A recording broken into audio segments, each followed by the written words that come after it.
용서해 주시기 위해서 오셨다. 예수님은 구원해 주시기로 오셨지만 예수님은 그 구원을 위해서 용서를 해 주셔야 되는 거예요. 용서는 우리를 위한 제도라고 지난번 설교에서 말씀을 드렸습니다. 어떻게 지난 주간에 용서할 일이 좀 있으셨어요? 아니면은 용서를 저 인간은 용서가 안 되지 하는 마음으로 이렇게 오셨나요? 뭐 어떻게 되셨나요? 하나님 나라는 그 용서라는 큰 주제를 가지고 있습니다. 사실 용서라는 큰 주제라기보다는 마태복음에 나오는 그 가장 큰 주제 중에 하나는 하나님 나라예요. 하나님 나라. 예수님께서 이 땅에 오신 이유가 하나님 나라를 회복하시기 위해서. 그래서 그 하나님 나라를 회복하시기 위해서 선포하신, 설교하신 가장 첫 번째 선포는 회개하라, 천국이 가까이 왔느니라. 그러니까 예수님께서 제일 관심 있어 하시는 부분이 하나님 나라다. 회개하라. 그러니까 어떻게 보면 용서는 하나님 나라에 들어가는 열쇠가 되는 거예요. 열쇠. 어떻게 회개해서 용서함 받고 하나님 나라 들어간다. 그게 이제 전체적인 마태복음에 흘러나오는 큰 줄기 중에 하나인데, 그래서 마태복음 1장 21절 예수님께서 오신 목적 같이 읽어보겠습니다. 시작.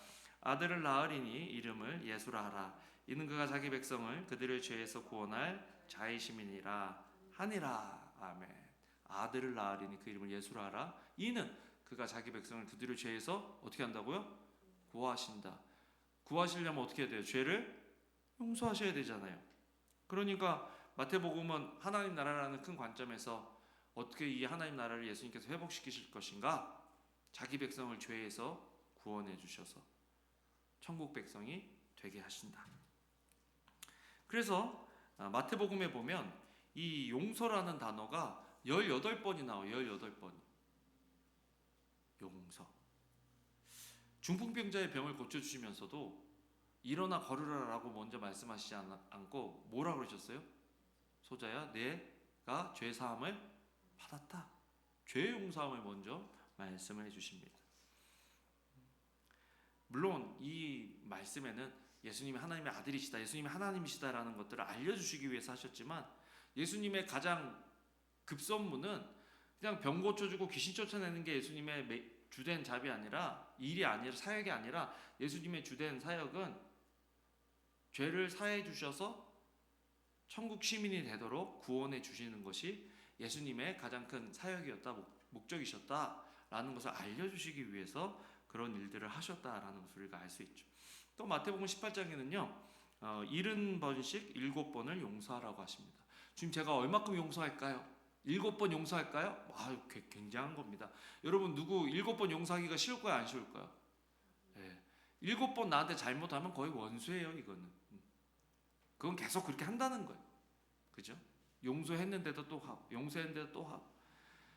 그거는 그냥 나랑 왼수가 되겠다는 거죠. 가족 중에 왼수가 많습니다. 왜냐하면 보면 같은 일을 계속 하고 있으니까. 그죠? 내 마음 상하게 하고, 내 마음 몰라주고, 헐뜯고, 힘들게 하고, 그냥 계속.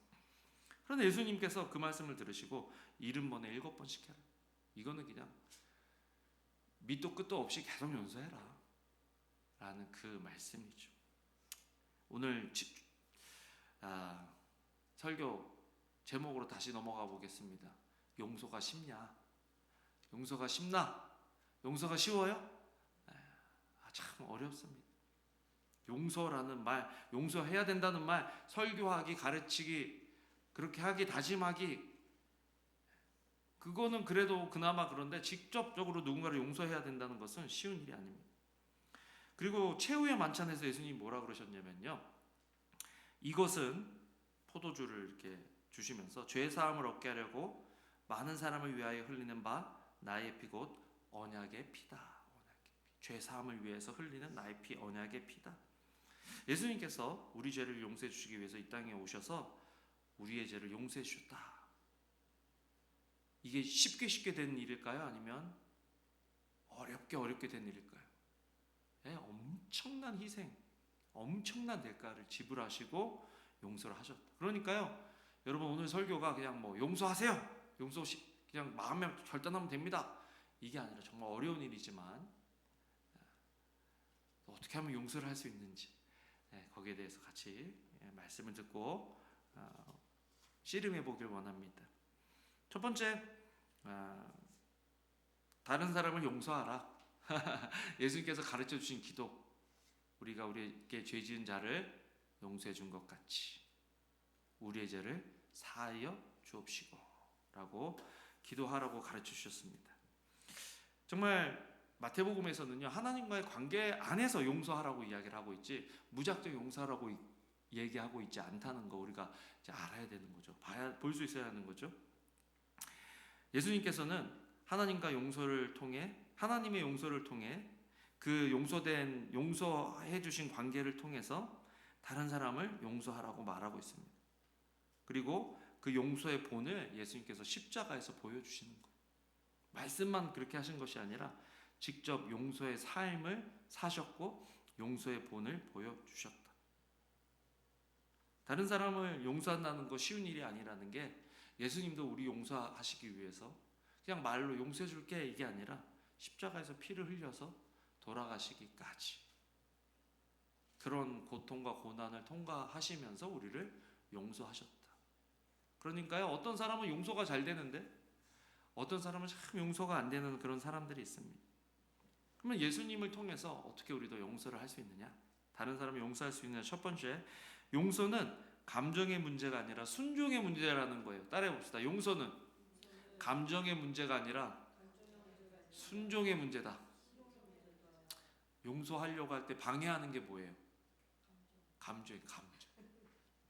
우리 집사람하고 지난주에 싸운 얘기를 했는데 다 풀렸어요. 다 풀렸는데 싸워서 이제 이렇게 이제 풀어가는 과정 중에 이제 제가 더 빨리 풀리고 저는 성격상 이렇게 됐다가 이렇게 내려가는 그런 사람이라 미안하다 그러면 우리 사람도 용서해야 되는 거 아는데 억울하고 열받고, 또 여자들은 감정이 좀 더 오래 가잖아요.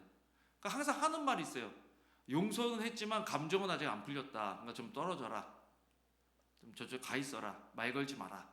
그러니까 저는 용서하고 화해했으면 뭐 지금 당장 뭐 막 이렇게 돼야 되는데 그게 안 되는, 이게 온도 차이가 있는 거죠. 또한 용서해 주려고 그럴 때 우리가 착각하는 게 뭐냐면, 감정이 안 풀리면 용서할 수 없다라고 생각할 수도 있는데 사실은 용서가 먼저, 그 다음에 감정은 따라오는 거다. 저희 집사람이 그걸 잘해요. 용서해 주지만 감정적으로는 이게 화가 나고 용서가 안 되지만 용서를 해주고 나중에 이게 따라오는 거예요. 우리가 용서하려고 할 때 우리의 용서를 방해하는 감정은요, 분노, 화가 너무 나는 거죠. 억울함, 너무 억울한 거예요. 섭섭함, 서운함, 배신감, 또 자존심, 미움, 이런 감정이 올라오면요, 용서하기가 참 힘들어요. 본전 생각나고 나만 이렇게 당하는 거 같고, 오래된 관계일수록 더 힘들어요. 오래된 관계는요, 나중에는요, 누가 잘못했는지 따지기가 참 어려워요. 이 부부들 이렇게 가끔 이렇게 얘기하는 거 들어보면 이 사람도 잘못한 것 같고 저 사람도 잘못한 것 같고, 근데 이 사람은 자기는 옳고 이 사람은 틀렸다 그러고, 보통 와서 저한테 재판을 좀 해달라, 판단을 좀 해달라 하고 오는 사람이 조금 문제일 때가 더 많아요. 보통 보면 목사님 이거 보세요 이러면서 막 얘기해주면 근데 이게 들어보면 이 사람도 일리가 있고 저 사람도 일리가 있고 말이죠. 그래서 어떤 때는요, 오래된 관계, 묵은 관계, 오래된 상처들은 제가 뭐라고 얘기하냐면, 이거를 해결하고 그래서 앞으로 나아가기보다는 이거를 일단 서로 용서하고 앞으로 나아가면 어떻겠냐, 그렇게 이제 얘기해 줄 때가 참 많은데요. 많은 사람들은 풀고 나서 용서해야 된다고 생각하지만 성경은 용서를 선택하라고 이야기를 합니다. 순종하라고 이야기를 하는 거죠. 여러분, 용서는 어떻게 보면은 우리를 위한 것이다. 우리를 위한 것. 용서하지 않으면요, 분노와 원망을 오래 품고 있으면 뭐가 올라가요? 스트레스가 증가하고, 스트레스가 증가하면 혈압이 상승하고 심장에 부담이 가중되죠. 심장이 막 부정맥으로 뛴다든지 아니면 뭐 갑자기 두근두근 쿵닥쿵닥 한다든지 막 그러면 어떻게 돼요? 면역력이 저하가 되고 고혈압, 심장병, 뇌졸중, 혈관이 좁아진대요. 긴장하고 막 누구 미워하고 용서 못하면. 그러면 어떻게 돼요? 수면 장애, 잠도 안 해요. 밤에 잠 안 오면 하나님 생각해, 아니면 그 인간 생각해. 또 그 인간 생각하고 있는. 그러면 또 심장이 또 쿵닥쿵닥, 잠이 또 안 오고, 억울한 마음에 이리 뒤척 하다 보면요, 이게 풀리지 않는 부정적인 감정은요, 무의식 속에서 이게 사라지는 게 아니라 증가가 되는 거예요. 증폭이 되는 거예요. 그래서 화가 난 상태에서 자잖아요. 그러면 화가 없어지면 좋겠는데 수면 상태에서 이 화가 더 깊어져 가지고 그 다음날 일어나도 몸이 개운하지 않고 그냥 화가 더 증가되는 하루를 시작하게 되는 거예요. 그러니까 성경에서 뭐라고 그랬어요? 해가 지나도록 뭘 품지 말라고요? 분을 품지 마라. 근데 분을 품지 않는 거는 누구의 선택이에요? 내 선택이라는 거예요. 용서하기로 순종하면 분, 섭섭함, 또 서운함, 두려움, 이런 부정적인 감정들을 해결할 수가 있는데 순종하지 않으면 이 감정이 계속해서 이어져 가는, 그러다가 이제 우울증 오고 공황장애 오고 힘든 일들이 계속 지속되는 거죠. 그래서 따라해 봅시다. 용서는 감정의 문제가 아니라 순종의 문제다. 순종을 선택해야 한다라는 것입니다. 그래서 예수님께서 그 말씀을 마태복음에 보면 용서하지 못한 그 용서 받았는데 다른 사람을 용서하지 못한 그 종을 붙잡아서 어떻게 합니까? 어디에 넣으라 그래요? 감옥. 우리도 똑같아요. 누구를 용서하지 않으면요, 우리도 감옥에 갇히는 거예요. 감옥이라는 게 뭐예요? 누려야 할 것들을 못 누리도록 가둬놓는 게 감옥이잖아요. 근데요, 우리도 부정적인 감정이라는 감옥에 잡히면요, 누려야 하는데 누리지 못하게 된다는 거예요. 하나님께서 주신 좋은 것들 있잖아요. 여러분, 누구를 엄청 미워하는데 밖에 나가서 하늘을 보는데 하늘이 너무 예쁘다 이렇게 한 사람 봤어요? 없어요, 그런 사람은. 누구를 미워하는데 밥을 먹으면서 밥이 너무 맛있다, 감사하다 이런 사람 있어요, 없어요? 없어요, 그런 사람. 복수를 꿈꾸고 나도 저 인간 어떻게 해코지해야지 하는 사람이 뭘 좋은 걸 가져다 준들 그거를 누리겠냐고요. 그럴 수가 없는 거예요. 그러니까 하나님 말씀이 맞아요. 저 용서하지 못한 사람을 가둬서 감옥에 다 갚기 전까지, 이건 뭐예요? 다 용서할 때까지 그 감옥에 갇혀 있어야 된다는 거예요. 용서에 대한 참 유명한 예화 중에 하나가 이제 코리텐 붐이라는 여자분, 1980 몇 년도에 돌아가신 것 같아요. 이분은 2차 세계대전 때 독일군들에게 핍박받는 유대인들을 숨겨줬어요. 자매가.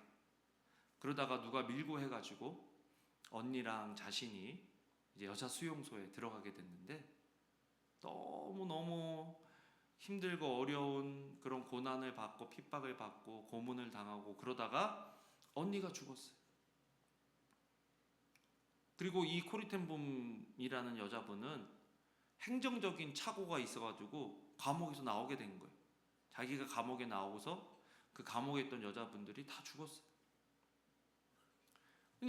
그런데 그 언니가 죽으면서 유언으로 너는 복수하고 미워하는데 내 인생을 쓰지 말고 용서의 삶을 살아갈 것을 부탁하면서 죽어요.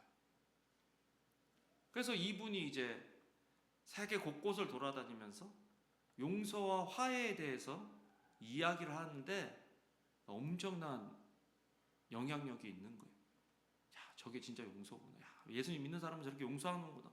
막 용서에 대해서 사람들이 이제 막 배우고 도전받고 막 용서하는 일들이 일어났는데, 시간이 이제 많이 흘러서 베를린에서 이제 또 집회를 하게 된 거예요. 집회를 하는데 용서에 대해서 이야기를 하고 거의 집회가 끝날 때쯤에 한 남자가 앞으로 걸어 나옵니다. 나이가 좀 있는 남자인데, 그 남자가 코리 텐봄 여사를 보고 저를 기억하시겠습니까? 코리 텐봄 여자가 딱 봤더니 자기가 갇혀있던 그 감옥에 가장 악질적인 간수 중에 하나였던 남자가 있는 거예요.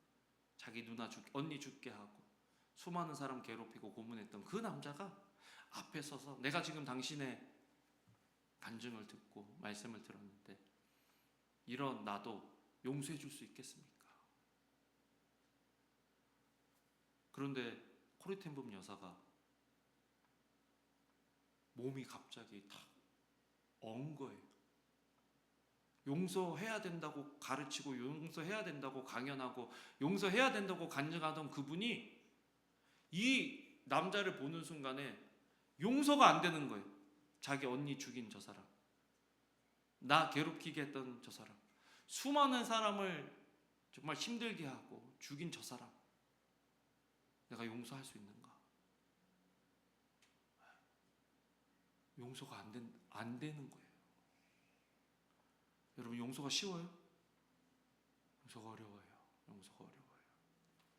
그래서 막 어찌할 바를 몰라서 이렇게 있는데, 마태복음에서 예수님께서 하신 말씀, 너희가 다른 사람이 죄를 용서하지 않으면 너희도 하나님께 용서받지 못한다. 이 말은 하나님께 진짜 죄사함을 받은 경험과 은혜가 없으면 다른 사람을 용서할 수 없다라는 말이에요. 그 자리에서 몇십 년 동안 그렇게 수많은 강연을, 용서에 대한 강연을 하고 용서에 대한 간증을 했는데, 전체적으로 싸잡아서 용서하기는 쉬운데 진짜 나를 힘들게 하고 두렵게 하고 상처 줬던 그 한 사람을 용서해야 되는 이 문제 앞에서는 코리 텐봄 여사가 그러는 거예요. 저는 용서할 수가 없습니다. 지금 저는 용서가 안 됩니다. 그런데 그때 그 아까 말씀드린 마태복음 말씀이 딱 들어오면서, 내가 어떤 용서를 하나님한테 받았는데 내가 이 사람을 용서하지 못하는 거지. 그러면서 주님의 용서의 은혜를 다시 한번 확인하고 그 사람을 용서하고 손을 잡아줬다는 거. 이 순간이 인생의 얼마나 긴 순간이었을까. 다른 사람들이 보기에는 그게 2초다, 3초다, 1분이다, 2분이다, 3분이다 할 수 있겠지만, 이 용서를 결단하고 그 사람의 손을 잡아주기까지 이 시간은 영원처럼 느껴졌을 거예요. 여러분, 우리가 용서할 수 있을까요? 우리는 우리 힘으로는 용서할 수가 없어요. 저와 여러분들의 힘으로는 용서할 수가 없습니다. 저와 여러분들의 힘으로는 도저히 용서할 수 없는 상대를 만나게 돼요. 그런데 그때 우리가 기억해야 될 것은, 예수님이 우리를 어떻게 용서해 주셨는지 알아야 돼요. 내가 얼마나 죄인인지 깨달아야 되는 거죠. 그래야 다른 사람을 용서할 수 있는 거예요. 따라해 봅시다. 주님, 제 힘으로는 용서할 수가 없어요. 주님께서 주신 은혜로 제가 용서하게 해주세요. 네, 자꾸 그걸 얘기해야 돼. 그래야 용서가 가능한 거예요. 예수님도 십자가에서 예수님을 죽이며 조롱하던 자들을 위해서 용서의 기도를 드렸습니다. 스데반 집사도 자신을 죽이기 위해서 돌을 던지는 그 사람들을 향해서 주님, 저들의 죄를 용서해 주십시오 기도했습니다. 용서는 감정의 문제가 아니라 선택의 문제다. 순종의 문제다. 두 번째, 용서는 분별력이 필요하다. 뭐가 용서냐? 용서한다고 해서 죄를 무시하라는 말이 아닙니다. 죄가 없는 것처럼 대해주라는 말도 아닙니다. 예수님께서는 마태복음에서 용서를 강조하시기도 했지만 죄의 문제를 어떻게 다루어야 하는지 가르쳐주셨어요. 예수님께서는 용서하신다고 해서 죄를 다 없애주신 게 아니라 죄를 없애기 위해서 자기를 십자가에 던지셨습니다. 그러니까요, 용서에는 대가가 필요하다. 또 죄의 문제를 해결하는 일이 반드시 있어야 한다는 것을 우리에게 가르쳐 주시는 거죠. 그래서 마태복음 18장 15절 같이 한번 읽어보겠습니다. 시작. 내 형제가 죄를 범하거든 가서 너와 그 사람과만 상대하여 권고하라. 만일 들으면 내가 내 형제를 얻은 것이요. 죄를 지은 형제에게 가서 권고하고, 이건 죄다. 근데 많은 경우에 우리는 죄를 간과하고 그 사람하고 멀어지든지 아니면 정죄하고 그 사람을 멀리하든지 정죄하고 힘이 있으면 그 사람을 밀어낼 때가 많다는 거죠. 여긴 정죄하라는 말이 아니에요. 권고하라. 용서는요, 죄인을 용서하는 거지 죄를 용서하라는 게 아니에요. 죄인을 용서하는 거예요. 죄는 징계 대상입니다. 우리는 죄를 직면하고 죄의 문제를 해결할 수 있어야 돼요. 하나님의 용서는 죄를 관과하시는 용서가 아닙니다. 죄의 문제를 해결하시기 위해서 대가를 지불하는 용서다. 그래서 개인을 위해서 용서하는 것들이 필요하지만 또 분별이 필요한 것은 공동체를 위해서 분별을 해야 될 때가 있는 거예요. 개인적으로 가서 공고를 하고, 근데 이 사람이 그 공고를 받아들이지 않으면 마태복음 18장 17절 같이 읽어보도록 하겠습니다. 시작. 만일 그들의 말도 듣지 않거든 교회의 말하고 교회의 말도 듣지 않거든 이방인과 세리와 같이 여기라. 예수님도 죄에 대한 명확한 태도를 원하셨습니다. 회개하고 돌이키면 좋지만 회개하지 않고 그 죄가 공동체에 좋지 않은 영향을 미칠 때는 단호하게 끊어낼 수 있어야 한다는 거죠. 그래서 예수님께서 사랑을 이야기하지만 잘못된 죄에 대한 반응을 지속하는 사람들을 향해서는 거리를 두라고 엄격하게 말씀을 하십니다. 이게 공동체적인 악을 끼칠 때, 구약에서도 아간, 고라 이런 사람들이 공동체를 무너뜨릴 그런 위협적인 죄를 지었을 때는 철저하게 응징하시는 것을 보게 되죠. 또 신약에 와서는 아나니아와 삽비라 같은 사람들, 공동체를 초대교회가 이제 부흥해서 올라가려고 하는데 그 순간에 죄를 짓는 이 사람들을 아주 강력하게 벌하시는 것들을 보게 됩니다. 그러니까 죄에 대해서는 분별력이 필요한 거예요. 이게 내 가족과 내 공동체를 무너뜨릴 수 있는 일이라면 우리가 그 죄에 대해서 권고하고 또 다른 사람들 데리고 가서 함께 권고하고 교회가 가서 권고하고, 그래도 안 들으면 그때는 거리를 두는 거죠. 이방인처럼 대해라. 그렇게 이야기를 합니다.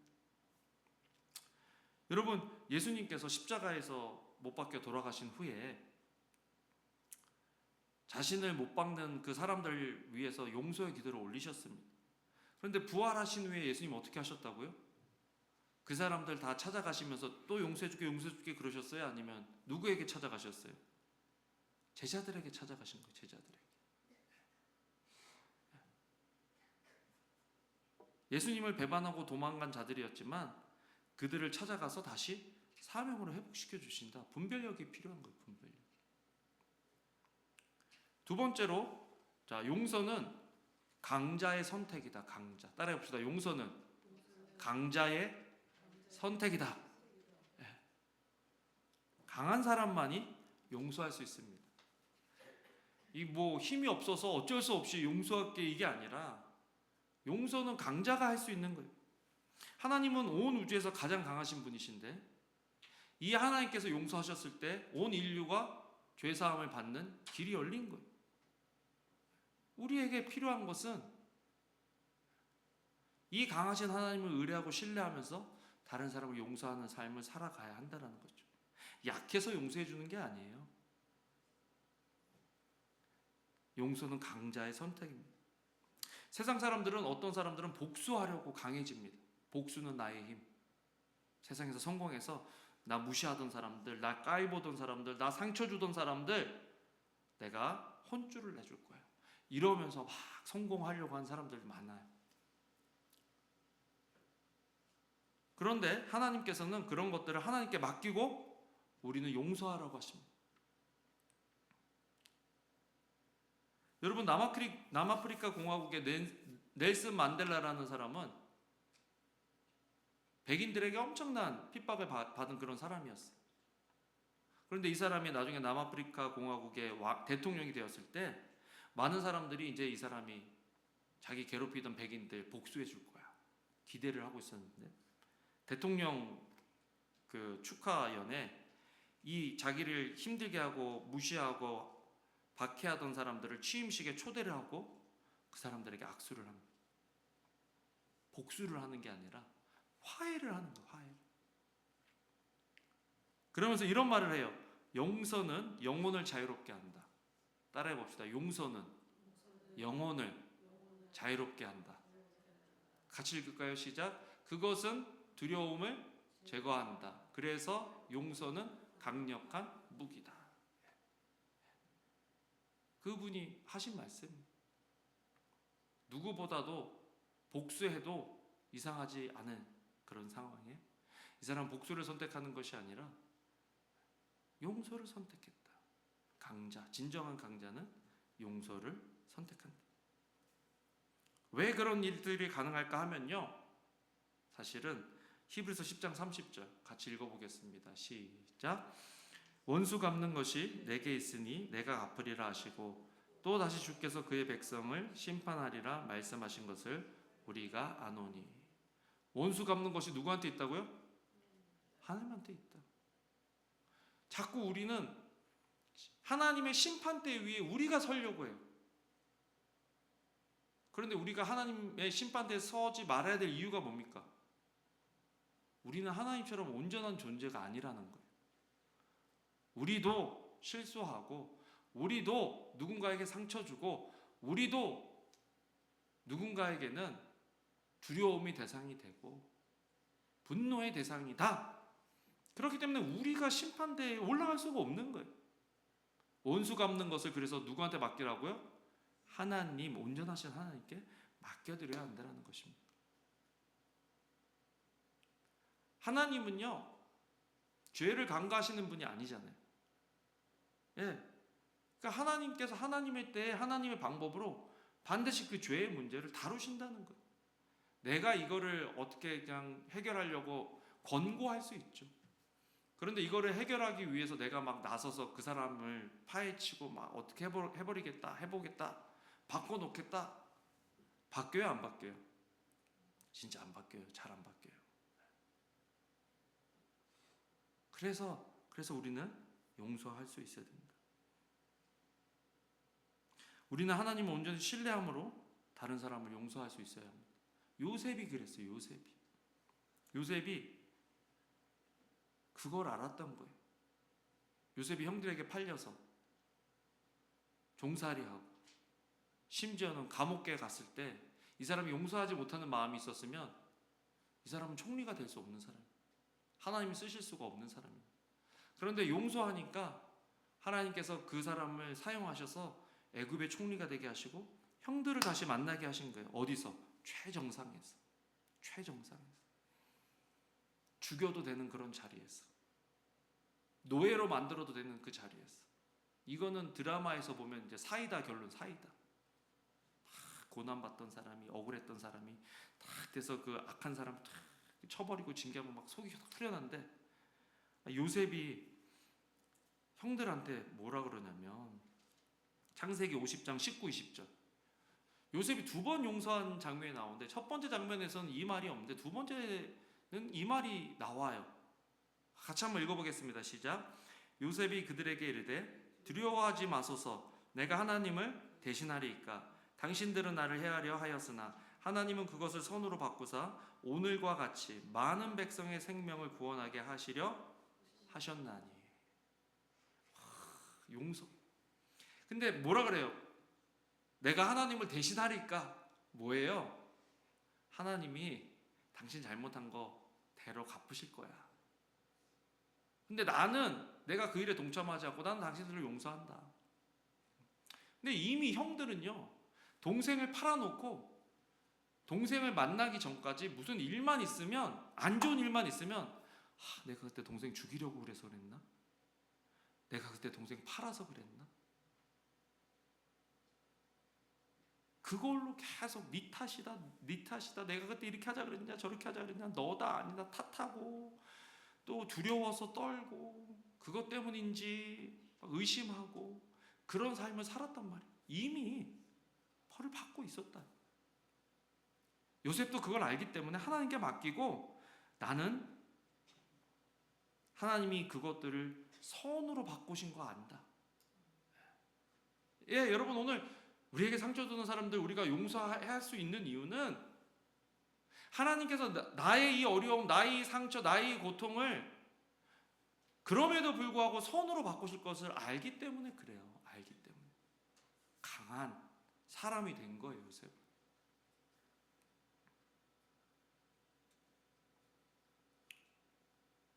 하나님은 복수하는데 우리의 인생을 허비하는 것을 원치 않으시고 우리를 통해서 이루실 사명, 그 사명에 우리가 헌신하기를 원하신다는 거예요. 나라가 임하옵시며 뜻이 하늘에서 이루어진 것 같이 땅에서도 이루어지이다 하는 그 하나님의 뜻을 우리를 통해서 이루시길 원하시는데, 용서하지 못하는 마음이 있으면 그 뜻을 이루는데 우리가 관심이 갈 수가 없는 거예요. 그러니까 복수하는 건 하나님께 맡기고 넌 용서하고 내가 너에게 준 사명을 이루는 일에 집중하라는 거예요. 생존을 위해서 살지 말고 존재를 위해서 살라는 거예요. 내가 너를 왜 이 땅에 만들었는지 그 존재를 위해서 살아.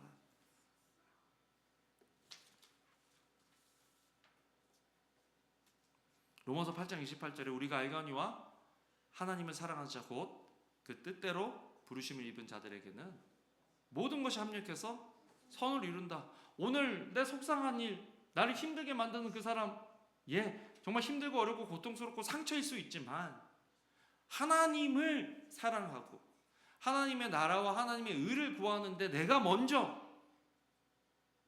헌신하고 드려질 때 이 모든 것들이 변해서 뭘 이룬다고요? 선을 이룬다. 하나님 아버지의 뜻을 이룬다는 거예요. 하나님을 사랑하면 복수의 마음을 빼앗기지 않습니다. 하나님을 사랑하면 하나님 나라와 하나님의 뜻, 하나님의 의에 관심을 갖게 됩니다. 그래서 나라가 임하옵시며 뜻이 하늘에서 이루어진 것 같이 땅에서도 이루어지이다라고 기도할 수 있는 거예요. 기도해야 되는 거죠. 이 기도에 그 뜻이 들어가 있는 것입니다. 여러분 말씀을 맺겠습니다. 여기 괄호로 되어 있나요? 여기에 용서해야 될 사람 이름 좀 적어보세요. 여기 이름 좀 적어봐요. 나가는 말 뭐뭐을 변은광이면 변은광을인데 걔 또 거기다 변은광을 용서하자 이렇게 하고 나한테 보여주시면 제가 달게 받겠습니다. 한번 용서할 사람 적어보세요. 용서할 사람 적어보세요. 오늘 말씀을 듣고 내가 용서 안 하고 있었네. 이 사람이 나의 삶을 갉아먹고 있었네. 그런 사람 한번 적어보세요. 적어보셨어요? 제 답은 뭘까요? 제 답은 우리 자신을 용서하자. 여러분 세상에서 제일 용서하기 힘든 사람은 내 자신이 아닐까 그런 생각을 해봅니다. 다른 사람도 나를 힘들게 하지만 결국 많은 경우에 우리가 우리 자신을 용서하지 못해서 우리가 낙심하고 실망하고 우울해지고 하나님께서 우리에게 주신 것들을 누리지 못할 때가 참 많습니다. 주기도문을 통해서 예수님께서 가르쳐 주신 핵심은 우리가 하나님께 용서를 받았다라는 사실입니다. 이걸 간과하면 다른 사람을 용서할 수가 없는 거죠. 하나님이 나를 용서하셨는데 왜 우리가 우리를 용서하지 못합니까? 내 이웃을 누구 몸같이 사랑하라고요? 네 몸같이. 근데 우리가 우리를 사랑하지 않고 우리가 우리를 용서하지 않는데 우리가 어떻게 다른 사람을 사랑하고 우리가 어떻게 다른 사람을 용서할 수 있냐는 거죠. 그래서 오늘 거기다 자기 이름 적으세요. 제 이름 적었던 거 지우시고 자기 이름을 적으세요. 변은광을 용서하자. 그리고 그런 나를 용서해 주신 주님을 찬양하자. 그게 이 기도 핵심입니다. 많은 사람들이 자기 성찰이 하나님 없는 자기 성찰은 자기 혐오로 이어질 수밖에 없습니다. 그래서 나는 쓸모없다. 나는 아무도 좋아하지 않는다. 나는 구제불능이다. 나는 용서받지 못할 것이다. 하나님도 나를 포기하셨을 것이다. 나는 희망이 없다. 나는 행복하면 안 되는 사람이다. 이 같은 말들을 우리 속에 막 줄 때가 있어요. 사단이 주는 말이죠. 하나님은 나를 용서해 줬다. 나에게 죄 지은 자를 사해 준 것 같이 나의 죄를 사해 주십시오. 이미 그 죄 사함을 받았기 때문에 이 기도를 드릴 수 있는 거죠. 여러분 이번 한 주간 살아가시면서 세상과 사단의 말이 아닌 주님의 음성에 귀 기울이시고 우리가 얼마나 큰 용서를 받았는지 큰 은혜를 받았는지를 깨닫고 다른 사람을 용서하는 저와 여러분들 되시기를 주님의 이름으로 축복합니다. 아멘. 기도하겠습니다.